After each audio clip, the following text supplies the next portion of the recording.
This is The Dragon's Roar by Priestess of Groove, narrated by RileyRoxx. Chapter 11. Jon 10.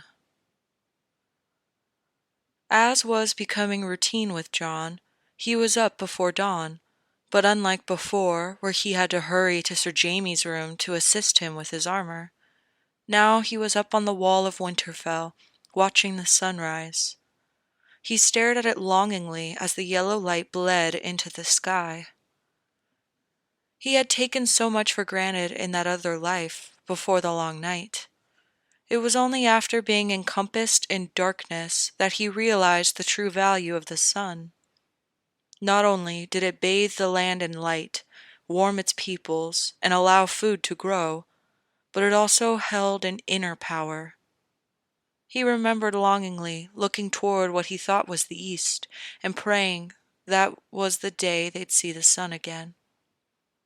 It created an inner peace and joy in all creatures, a marked assurance that as long as it rose, there was always hope.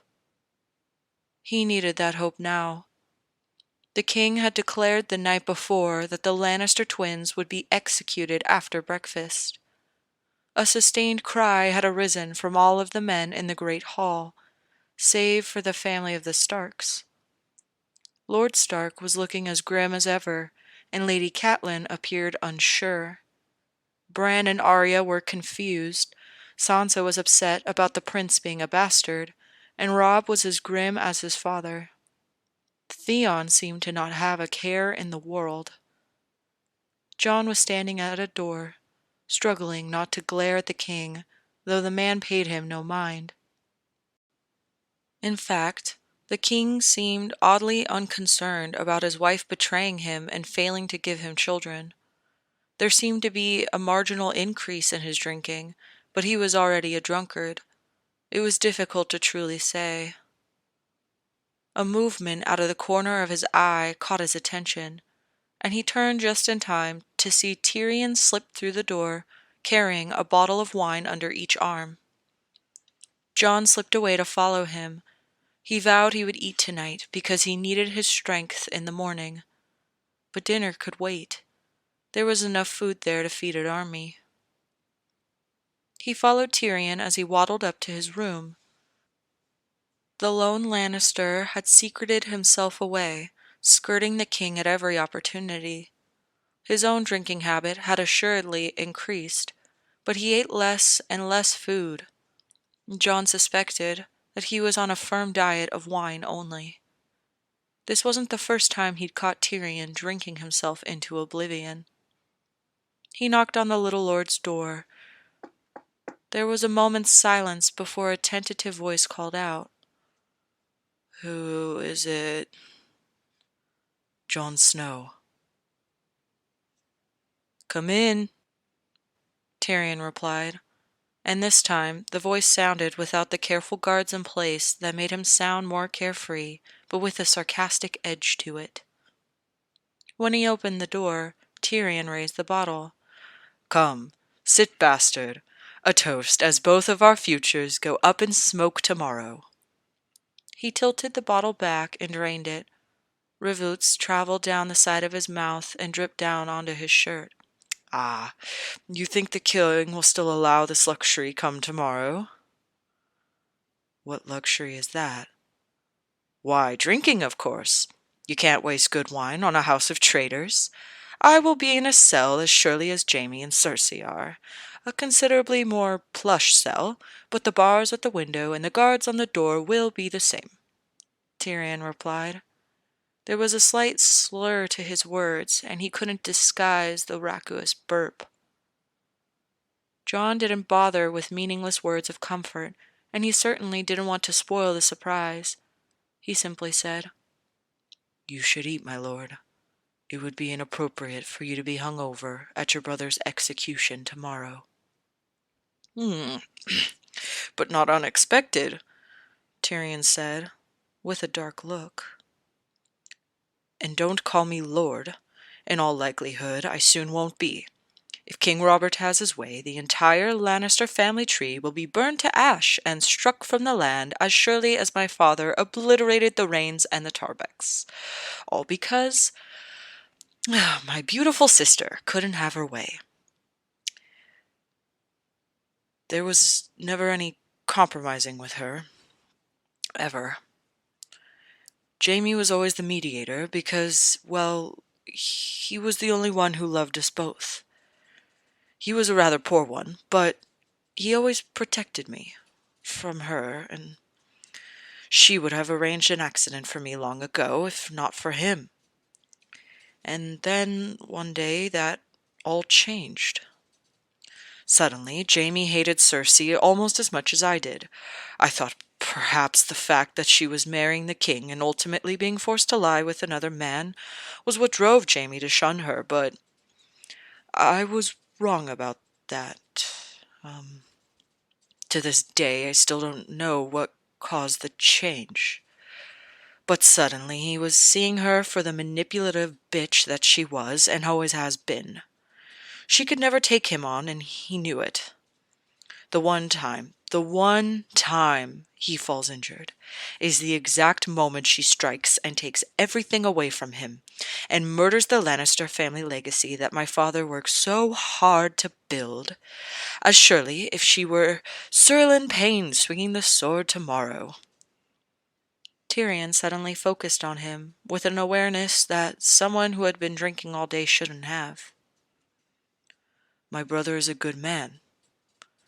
Yet you and I appear to be the only ones who know that. Why is that? What is it about you that makes you see past everything Jaime tries to be and not what he is? How did you know it? Jon raised his eyebrows in surprise. This was hitting a little too close to territory he currently wasn't comfortable treading with Tyrion at the moment. It shouldn't have been a surprise that he noticed. Everyone had noticed. It had been commented on by Ned, Robb, Theon, and Sir Barristan. You've been his squire for less than a month. How could you already be so loyal to him? He's the first person I've met who saw me as more than just a bastard. Even if he seems to think it's my name, Jon replied. It was certainly true for this time period. My father, Lord Stark, was preparing for me to join the Night's Watch.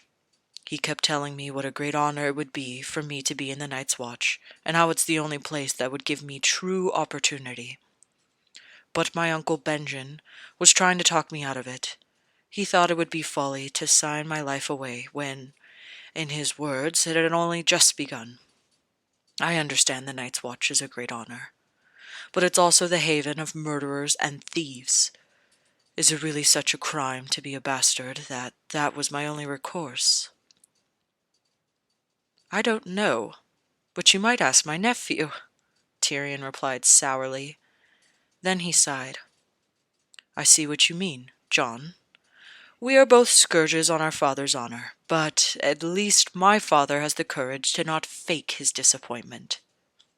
He blinked slowly up at Jon, and he knew that the little lord was about to fall asleep. Maybe I should join the Wall, if it means sparing me the king's wrath. I've always wanted to see the Wall. I'm sure you will someday, Jon replied, and he decided to leave at that time. He snuck a plate of food to his room, tossing ghost scraps that he knew would make Lady Catelyn want to wring his neck. The sun was now peeking over the horizon, and he closed his eyes as the light gilded across his face. The world was coming awake around him, but he stayed there just a moment in the hopes that time might stand still for him. Then he left to visit the Godswood and stared imploringly up at the face in the weirwood. I beg you, old gods, that I would have your blessing this day. This could mean the life and death of all beings in the world. I pray for the wisdom to handle this situation and any future situations. I thank you. he said, dipping his head for a moment of silence before heading to the dining hall. He forced poached eggs down his throat, but he barely tasted them. Robb was staring at him with an expression that was a mix of anger, despair, and concern. The rest of the Stark children were quiet. Lady Catelyn was looking very pale, because all of her children would be forced to attend the execution. King Robert appeared not to be eating, but was only downing wine, although Ned was encouraging him by pushing a plate of eggs and bacon in front of him. Tyrion hadn't appeared for any meals since his sister's confession, and Cersei's bastards were all forced to take their meals in their rooms, though they too would be forced to attend the execution. Finally, the king stood up and bellowed to the hall. "Fetch for Sir and Payne. It's time for the executions." Jon glared at the king, but then turned his eyes on his uncle. Ned met them and nodded at him. He nodded back. Everyone proceeded to get up and file out of the great hall into the yard. Jon stopped in his tracks when he saw the block on the ground and Theon shoved him. "Keep going, Snow. Your pretty boy Knight's gonna lose his head, and there's nothing to be done about it, so kiss him goodbye." Jon clenched his jaw and kept moving. "We'll see, Greyjoy." The bastard children were led out along with their Uncle Tyrion. The girls were already crying, and Tyrion, who winced at the light, did whisper to them what Jon hoped were words of comfort. Joffrey was not crying. He tried to remain stoic, but his lip was trembling. Jon actually felt for the boy. He had, after all, experienced the exact same transformation, only in reverse. He couldn't imagine how devastating it must be to be thought the crown prince with every luxury at his fingertips, to suddenly be a bastard, being looked down on like the dirt beneath one's feet. "Bring out the prisoners," King Robert roared. Jon refused to give the king his attention, and instead looked around. The guards on the wall already had their bows in their hands. For such a simple execution, they would keep them holstered.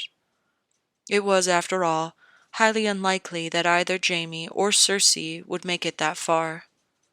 He also made note of an increase in Winterfell soldiers in the yard, all bearing their armor. The Baratheon men were kept to 12, the King's Guard, and Sir Payne. Jon kept his hand on his belt, right next to his sword. The servants jeered as Sir Jaime and Cersei were dragged into view. Cersei held her head high, but her eyes looked red and puffy from crying. A once glorious crimson dress was now stained, and her hair looked stringy and greasy even from just the single day in the dungeons. Jaime didn't look much better.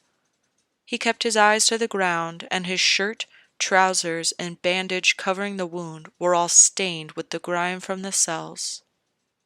He glanced up briefly, scouting the crowd, until he locked eyes with Jon, and he could see that the skin was clearly bruised from lack of sleep. Jon was certain for a moment that he saw pleading in Jaime's eyes, but it was gone in the next moment, as he once again cast his eyes to the ground. The king's herald read the crimes to the crowd. "Jaime Lannister, you've been found guilty of treason against the crown and incest with your sister. You are hereby stripped of your title as Knight of the King's Guard. May the Seven have mercy on your soul." 2 guards grabbed Jaime by the arms and escorted him the rest of the way to the block. "Patience, Jaime. We'll be together forever shortly," Cersei shouted to him. "Fuck you, you fucking whore," Jaime yelled back, and he fought against the men. Though he was weak from his time abed, he was still a knight, and he dug his heels in like a stubborn horse and very nearly threw the guards off. "Are you not the guards of the 7 kingdoms? Hold him! Break his pretty face if you must. It will all be the same when I throw his head back to his father." King Robert spat. One of the guards held Jaime as the another brought a metal fist to the back of his head, and Jaime went limp. They dragged him the rest of the way to the block and forced his head down. He wasn't quite unconscious, but he seemed disoriented, and he raised his unfocused eyes to Sir Ilan Payne, who stepped up with a sword unsheathed. The tongueless knight looked to the king. Robert's face was the very picture of a summer storm, all dark clouds and thunder. He stared at Jaime for a moment, then glanced back to Sir Ilan and nodded. It was now or never. Jon unsheathed his sword and ran forward. "Jon!" Robb called out, reaching out to him. But Jon's cloak flapped out of his grasp, but he dare not move. Sir Ilan paid no attention to the crowd and had already raised his sword up to its pinnacle. He brought it down, but Jon was there, standing on the other side of Jaime, with his sword brought up to deflect the blow, and then he brought his sword back for a strike at Sir Ilan. "Boy, stop this right now, or you shall be charged as an accomplice to Jaime Lannister," Robert roared. Ned called out to the soldiers positioned on the walls. "Archers, ready!" Jon and Sir Ilan continued to battle. He should not have been surprised to find that the knight was a good fighter. But then he'd never had the opportunity to battle him. Sir Ilan's sword was heavier and had a longer reach, but it made Jon faster, and he managed to dodge a lunge by Sir Ilan and brought his sword down on the knight's right hand, severing it and causing him to drop the sword. Ragged, animalistic screeching emanated from the knight's throat as he clutched at the stump where his hand used to be. Jon brought his knee up and smashed it into the knight's face as he dropped where he lay, blood still seeping out from his stump. Jon turned to Jaime with a quick swipe, freed his hands. Jaime rubbed his hands to get the blood flowing again and picked up Sir Ilan's sword. He had to take a moment to pry the severed hand loose and threw it away from him like it was a large spider. Together they rounded on Robert. Sir Barristan had his naked sword in his hand, and he was staring at them with undisguised disgust. "What is the meaning of this? Boy, you have unlawfully injured my executioner and freed a prisoner. You've not saved Jaime Lannister, merely assured your own death," Robert growled. "Sir Barristan, Sir Mandon Moore, defeat them." The two knights stepped forward, and Jaime Lannister shouted, "You dare raise your sword against the rightful king of the Seven Kingdoms?" The two knights stopped. Sir Mandon Moore glanced at Sir Barristan for a cue, but Sir Barristan looked shaken. "What do you mean, rightful ruler?" Jon stood straight, his eyes never leaving Robert's. "My name is Aemon Targaryen. I am the last living son of Rhaegar Targaryen and Lyanna Stark." Robert's eyes went wide. "Yes, that's right, usurper. The woman you loved never loved you. She loved another.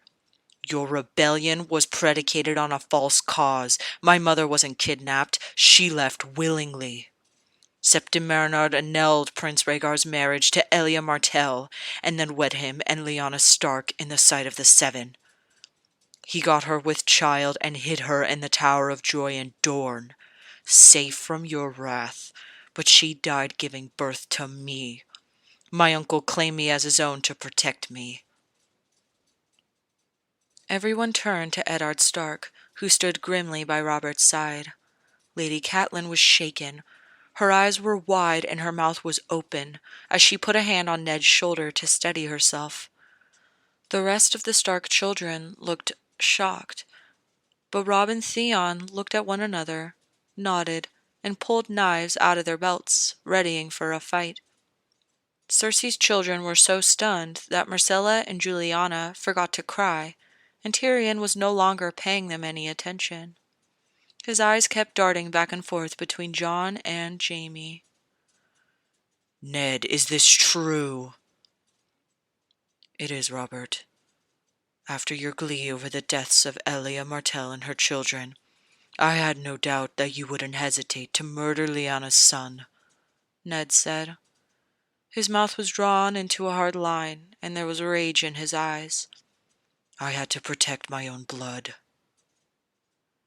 "Kneel before me and I shall let you live," Jon said. Robert's face went red with fury and he shrieked, "Traitors! I'm surrounded by traitors! Soldiers, fight! Fight for your king!" A squad of guards drew their swords, but they were looking up on the ramparts where the archers were ready to draw their arrows. Ned pulled his own sword out and said, "That's enough, Robert. You have no support here. Your men are outside Winterfell, unable to reach you. You would sacrifice the rest of your soldiers and your king's guard in a foolish bid to keep your throne. Surrender. It's over." "King's guard, protect your king!" Robert shouted his orders, but the king's guard hesitated as they looked to Sir Barristan, who seemed lost. "Sir Barristan, you loved Rhaegar. Don't deny it. You would murder his last living son," Jaime said. His own sword was up, and he stood between Jon and Sir Barristan. He was the only one that Jon could not take after all. Sir Barristan looked around with uncertain eyes, and then looked back to Jaime. You knew he was the last living son of Rhaegar. When did you know?" "The day Ned Stark brought back a baby and his dead sister. No one put two and two together. She was a perfectly healthy child of the North, and yet she died. From what? The only explanation was childbirth." Jaime lied smoothly. "I'm shocked no one else saw it sooner." "Sell me, what are you waiting for? Kill them!" Robert shouted. Sir Barros Blond had enough waiting, and he charged forward to Jon. Ned cried out, "Fire!" Half a dozen arrows flew. They peppered the ground around the king's guard, but one hit him in his left elbow and another on his knee. He staggered, but kept charging. "Sir Barros, desist," Sir Barristan ordered. The orders went ignored, and Jon had to bring his sword up. It was an easy fight, and all Jon did was defend himself as Sir Barristan shouted to make himself heard. When it became clear Sir Barros refused to listen, Jon finally started attacking. He hammered the knight hard onto his knees, kicked him over, and then drove his sword into his right shoulder, pinning him to the ground. The knight screamed, tried to pull the sword out with his left hand, but couldn't reach. "No one needs to die," Jon shouted. "However, I will kill if I must. Surrender now, and I will allow the king's guard and all the soldiers to bend their knee to me. You either serve me or the wall. Your choice." The Baratheon guards sheathed their swords and bent the knee. Sir Barristan drove his sword into the ground and bent his knee, bowing his head to Jon. "My first oath was to the Targaryen legacy. I now renew that vow with Prince Rhaegar's last living son, heir to the throne." Sir Mandon Moore spat on the ground. "I'll not serve a whelp." "Then you shall serve the wall. They're in desperate need of good men like you. I'm sure a former king's guard will rise high," Jaime replied, walking over to rip the sword from the knight. "Arrest him and strip him of his armor. He won't need it where he's going." Sir Aerys Oakhart, Sir Preston Greenfield, and Sir Meryn Trant bent the knee behind Sir Barristan. Jon glanced at Jaime and saw the same thought in his head. Sir Meryn Trant can't be trusted. This was a knight who had beaten Sansa on the orders of the old Joffrey. If he was willing to do that, then he's a willing servant to other war crimes. Could he be encouraged to be a true knight, or was he like Janos Slint? They would both keep an eye on him. Robert Baratheon, you are hereby stripped of all your lands and titles. You shall remain with the Stark household as a hostage. We will allow you to retain your current quarters, but you are not allowed to leave unless summoned, Jon said. He found Robert pathetic. The once proud warrior his uncle spoke of was gone, and now existed only a shadow, bloated and trembling, because he had not the sense nor the training to wield a hammer or a sword any more. He looked at Ned with eyes full of betrayal, but Ned appeared unmoved. 2 pairs of the Winterfell guards surrounded the old king and marched him back to his room. Another pair of guards escorted Sir Mandon Moore to the cells. Sir Barros Blount refused to swear a new oath and was sentenced to the wall. Jon's sword was pulled out of his shoulder, and 3 soldiers escorted him to Maester Luwin's study for treatment. Sir Ilan Payne had bled out in the ensuing minutes after his hand was removed. His death was unfortunate. I need to send House Payne an apology. Have his body prepared, and I will send it back for proper burial, Jon lamented. Brother, the gods have smiled upon us. We have a second chance. Jaime! Cersei had regarded the events with a pleased smile, and when the king's guard were escorted away, she had run to Jaime. As soon as she placed a hand on his, he snatched his hand away and pointed his sword at her. She fell back, and for the first time seemed to understand how thin the ice was between her and her twin. She raised her hand up in a feeble defense as he raised his sword, hatred blazing in his eyes. Jaime, no! Jon ran up to him and forced his hand down. You can't kill her. She's not a perpetrator of those crimes. You know what she did, Jaime snarled. She's too dangerous to be left alive. Perhaps, but she didn't commit those. She did commit a crime against you, however. I will not let her free. Jon lowered his voice and said, She may even prove a valuable hostage for your Lord Father's cooperation. Our father only cares about me. After the disgraced letter he's about to receive, he'll want her head himself, Jaime replied. His face grew dark. Mine too, if I don't send a new letter telling him of the events today. Do I have your leave? Yes. Get some rest. I never want to see her after this day, Jaime said, nodding in the direction of his sister. You won't. Jaime dropped the sword he'd taken from Sir Ilan and sauntered into Winterfell. All the nobles and servants fell away from him like he was a pariah. I must need to set the record straight. Everyone needs to have as much faith in Jaime as they do me, Jon thought, watching Jaime disappear into the doorway.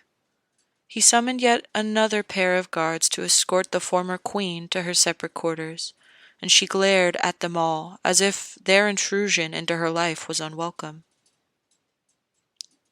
Jon? He turned to find Robb and Theon had come up to him.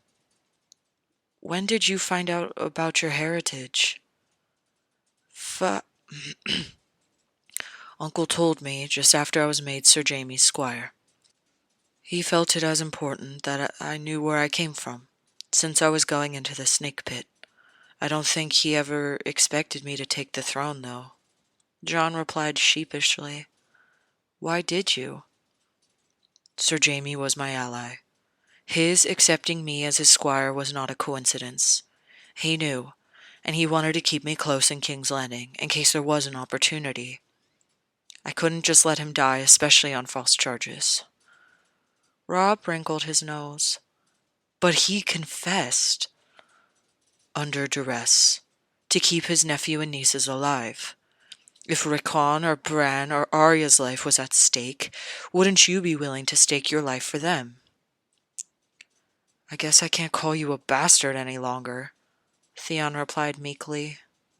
Indeed, Jon replied sharply. It's Aemon now. Come, it's time we had lunch. King Aemon, wait! Jon turned to find Lord Tyrion and the new bastard children following closely behind him. My king, I want to thank you for sparing my brothers and sisters' lives. However, I did want to know what's to happen to the children. Joffrey and his sisters stared up at him anxiously.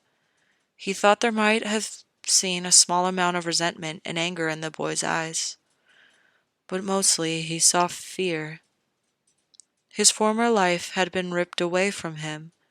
He no longer had any status in the eyes of the law, and was subject to the king's whim like any other peasant. The children have not committed any crime against me.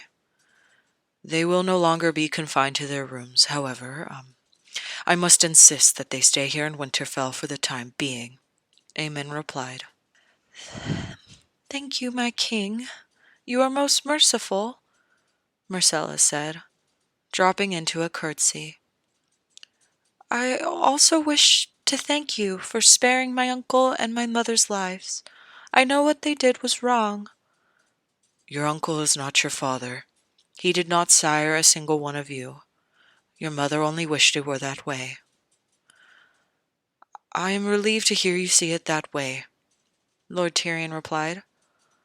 My brother and his twins were close once, before she married Robert Baratheon, but never that close. Their relationship has been tumultuous ever since. I knew he never would have committed such a vile act. Maybe not this time around, Aemon thought, but he immediately pushed it out of his mind. That Jaime was dead. The Jaime he knew had killed the old one long before they'd ever met. He could trust this Jaime, and he would. He was the truest ally he had, the only one who truly understood what was at stake. Come to lunch. I must make an announcement regarding Sir Jaime.